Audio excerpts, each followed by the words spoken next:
Hello Gemini, welcome to your reading for December. This is for Gemini, Sun, Moon, Rising and Venus. Please make sure you check all your placements to get a clear picture of what's going on for you at this time. As always, this is a general reading. It may or may not resonate for all of you. Please take the bits that do resonate and leave the rest behind for somebody else. Alright, I'm going to be freestyling it today, but I'm starting off with a couple of oracle cards just to get an overview. And towards the end of the reading, I will pull you a divine door and some charms. Oh, nice. Ooh. We have cold moon and we have squirrel medicine. These cards are stunning. Okay, I'm going to have to consult the book for these. Now, squirrel medicine is a card of planning, secrets and trust. It guides you to get prepared to welcome your intentions into your life. The universe will do most of the heavy lifting, but you have to do your part as well by being ready to receive opportunities when they come knocking. It talks about how manifestation is really preparation that meets divine opportunity. And it is better to be over-prepared than missing out because you didn't prepare at all. I feel like this is nodding to the whole analogy of if you want to win the lottery, you need to go buy the ticket, right? You need to take that one particular step so that the universe can do the rest for you. But what is very interesting is we have the cold moon. Now, the cold moon is basically a full moon that happens in December. And when is that happening? Let me check. We have a full moon in Gemini on the 7th. There we go. That's why this is showing up. We have a full moon in your sign, Gemini. It represents illumination and it brings clarity to things that have remained hidden. And having a full understanding of your situation allows you to release what has held you back and see the resources you may have missed. Now isn't a time to give up. There is support and help shining in for you. This talks about how you may have to look in unexpected places that may have escaped your notice. You may have to change your perspective. And it is possible that you're focused on what is wrong rather than seeing the opportunities and the pathways to success that are available to you now. Sometimes when we are manifesting, our self-concept isn't strong enough for us to manifest correctly. Okay, we tell ourselves that, okay, all right, we want that perfect relationship, or we want that perfect job, or we want a happily ever after, whatever it may be. But there is that nagging self-doubt. There is always that little insecurity that comes into the picture and throws our manifestation out the window. There is fake optimism and then there is healthy positivity. Okay, I want you to know the difference between the two. With squirrel medicine, I feel like there is a trust that needs to come about in the universe right here. There is a trust that even though things haven't revealed themselves completely, doesn't mean they don't exist.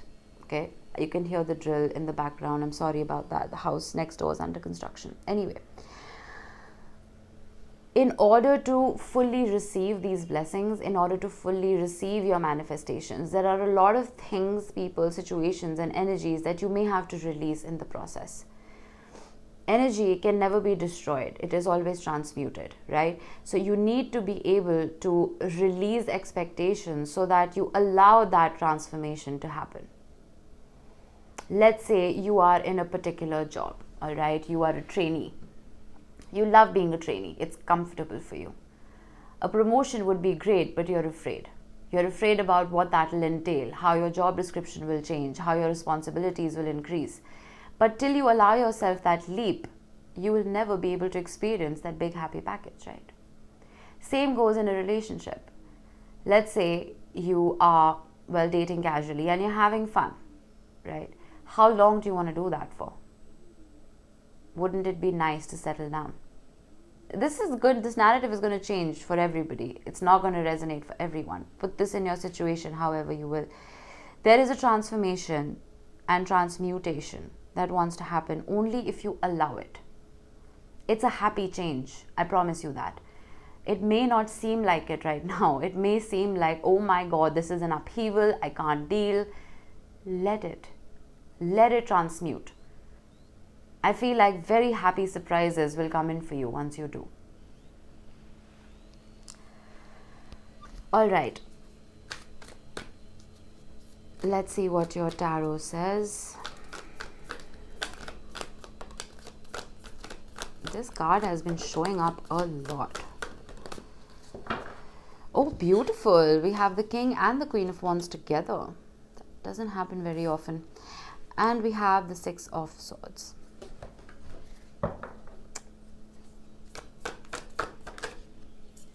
Temperance. I think Aries got the same two cards, the Hermit.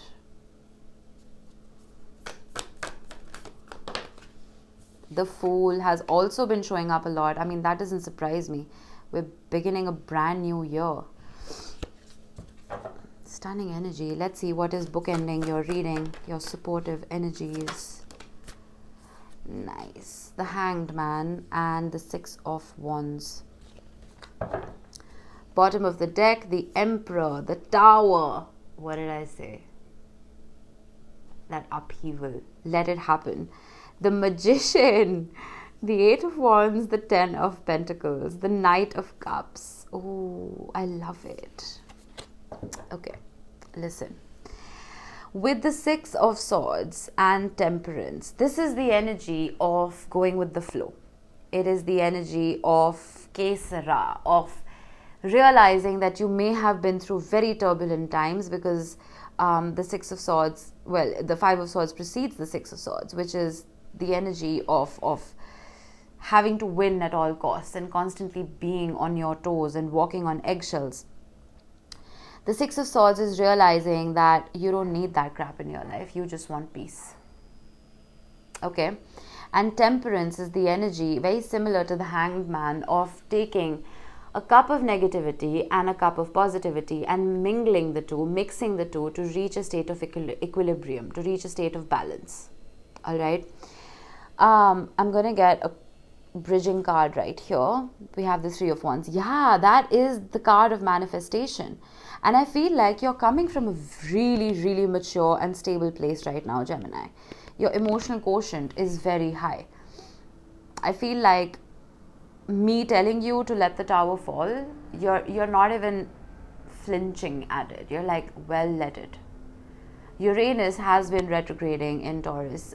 It will be retrograding till the 22nd of January. So a lot of things related to our stability, related to our finances, related to our sense of security can be challenged at this time. But you being mutable air, I feel like you're just saying, well, let it. Let whatever happens happen at this point. You're ready. With the Three of Wands, you have your eye on the distant horizon. You have your eye on your ships. You know exactly what it is that you want to call into your life. And because you have such a clear vision about what it is that you want, and because you're being so patient about it, that is why the Six of Wands is here. Guaranteed success. With the Queen of Wands and the Hermit, very contrasting energies. And we have the Hierophant. Taurus had the same. Some of you may be on the cusp. The Two of Pentacles. Very similar energy to Taurus. The Hermit is the energy of going within, of contemplating, of trying to gain that inner wisdom. And the Hierophant is the card of wisdom. It is you mastering that wisdom. I feel with the Queen of Wands right here, it is time for you to prioritize what sparks a fire in your life, what sparks that sense of joy and creativity in your life. And I feel like the only way you'll be able to come to that conclusion is when you remove variables, when you remove inauthenticities from your life. The Hierophant is one of the most authentic cards in the tarot, so is the Hermit. But I feel like with the Two of Pentacles, you're having to juggle. You're having to make a decision regarding something. But I almost feel like this decision is being made from a very ego level, from a very surface level, because we have the Emperor right here. It's time for you to dig a little deeper, Gemini. The Magician, the Tower, and the Emperor. We don't want you manifesting from a place of ego. We don't want you manifesting from the 3D. We want you to manifest from a higher plane. The Hermit, the Hierophant, the Hanged Man. They all have one thing in common. They are highly evolved. And they are highly evolved because they have trusted their own inner wisdom and not anybody else's. With the King of Wands and the Fool right here. Now this could be an energy that is coming in towards you. It is possible. It could be a fire sign you are dealing with. Doesn't have to be Aries, Leo, Sagittarius. But again, the Fool is Uranus energy. It is the energy of something beginning, something new, starting for you. 9 of Cups. Wow, your reading is so similar to Taurus's. It's blowing my mind a little bit. What brings you joy? Gemini, plain and simple. 8 of, oh my God, you're getting the same cards. This is hilarious. I can't. This reading is blowing my mind. The Hierophant, the High Priestess, the Hermit, the Hanged Man. H's may be very significant in your life. What do these cards have in common, apart from the fact that they're all major arcana? They are wise, incredibly wise. They have done the inner work. Something new wants to begin here for you, Gemini. And I feel like you are ready to release what isn't working anymore. You're ready to level up.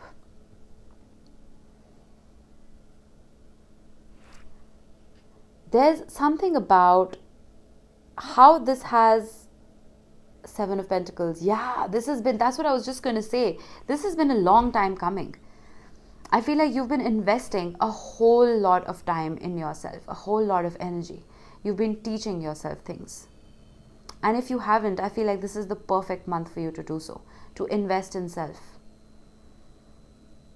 You are showing up as a superpower right here, Gemini. This is absolutely stunning energy. I almost feel like you don't even need a reading. All of this wisdom is deeply ingrained in your psyche about this elevation, about what it is that is truly going to bring your manifestations to reality. You're very fearless right now, or at least the universe is asking you to be. It's asking you to give into that trustful, to trust, to know that even if things aren't showing themselves in the 3D right now, there is a whole lot of work happening behind the surface, under the surface, behind the scenes. And this state of surrender is what is bringing your manifestations to light. Again, this could be love, it could be work, I don't know what this is. But there's a fearlessness here which is, it's commendable. The Page of Swords. You're doing the work. You have been doing the work consistently. And the Knight of Pentacles. And again, with Temperance and the Knight of Pentacles, though Gemini, you're ruled by Mercury, which is the fastest moving planet in our solar system. And it's funny for me to see this energy for you because it is slow and steady. It's very calm and collected. It is very peaceful. There's a reason why the Six of Swords was the first card that showed up for you, Gemini. It's because all of the Five of Swords energy, whether that was self-sabotage or it was somebody else who came in to kind of make your life very, very difficult, you've moved on from that. And one of the reasons why I feel that is happening is because Mars is retrograding in Gemini, in your sign. And when Mars goes into retrograde, it slows things down. Not to make us feel defeated, not to make us feel useless, but because it wants us to almost start reevaluating our actions and our words, reevaluating where we're putting our time, effort, and energy. I feel like with the Hanged Man, because you have started evaluating what you are working on, work or love, you know exactly what and where to invest in. And what that does is, with the Emperor, it helps you level up. You're not taking any BS anymore. With the King and the Queen of Wands, this could be a very, very passionate relationship. It is possible. But under all of that passion, there is a whole lot of spirituality. There's a whole lot of intuition. There's a feeling of bringing out the best in each other. I have no negative cards on the table. I just realized that. None. Zero. And the reason for that is Temperance. The reason for that is that you have started finally trusting the universe to have your back. If this hasn't shown up in your reality just yet, I feel like the full moon in your sign on the 7th is going to bring a massive, massive surprise for you. All right, let's get you a divine door to close this off. The readings have been very, almost generic for December. While that is frustrating for me just a little bit, I feel like it's a good thing. We are closing out a very difficult year, right? And if the advice that is being given is so generic and almost like has an umbrella over it, it's more sustainable. Does that make sense? All right, that is your door. Opens to a message which says, Hummingbird's song. Nectar of sweetness in joy it brings. The hummingbird's healing as medicine it sings. Squirrel medicine. Music. Christmas carols for some of you. Listen to music, Gemini. At the bottom, we have silent skill. I feel a little bit of alone time, a little bit of healing music. You know how there are certain frequencies that vibrate with certain parts of your spirit. Start listening to those. I feel like you've already been doing the work. This may just up that a notch, may up your self-concept a notch. Also, if you are receiving music, it is possible that it has an underlying message that you may want to look at. But overall, nectar of sweetness. There's sweetness coming in. There's joy coming in, Gemini. And it's coming in because you're not trying to control anything. All right, let's get you some charms to close this off. We have Pisces. You may be dealing with a Pisces. You may have Pisces heavily in your chart. Doesn't have to be. I told you, music was important. Some of you may be musicians. You could be dealing with musicians. It's possible. But music is important right now. I don't know why. Let me know in the comments if that resonates. We have a broken heart. And for some reason, I feel like, I don't think this is you.